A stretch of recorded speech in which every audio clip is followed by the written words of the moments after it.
उद्याची तयारी जवळजवळ होत आलेली आहे। आज सगळ्या आमच्या नेते मंडळांनी आढावा घेतला, काही सूचना केल्या आणि त्याप्रमाणे आम्ही पूर्ण तयारी आमची झालेली आहे। एक वक्तव्य सध्या एकनाथ शिंदे यांचं खूप चर्चेला आहे, वादग्रस्त म्हणावं लागेल। जय गुजरात असं ते म्हणाले आहेत। अमित शहा त्यांच्यासमोर उभे होते, बसले होते, त्यावेळी त्यांचं हे वक्तव्य आलं। कसं वाटतं याच्यावर जे आहे ते आम्ही उद्या मेळावा झाल्यावर प्रतिक्रिया देऊ। एक केडिया म्हणून जे आहेत व्यावसायिक, त्यांनी राज ठाकरे यांना टॅग केलेला आहे एक्सवर। आणि बघा, आज सकाळीच मी सांगितलंय की जे मराठीचा अपमान करतील त्यांच्या कानाखाली बसेल। आता केडियांना कधी खायचे ते त्यांनी ठरवावं। त्यांनी पोलीस संरक्षण देखील मागितलं।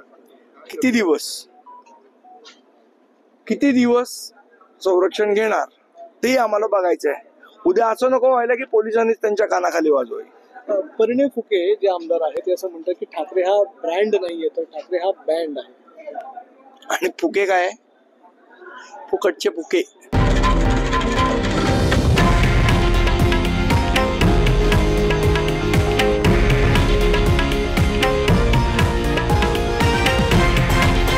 हे आहे देशातील नंबर 1 न्यूज नेटवर्क आणि आपण पाहत आहात TV9 मराठी, एकमेव।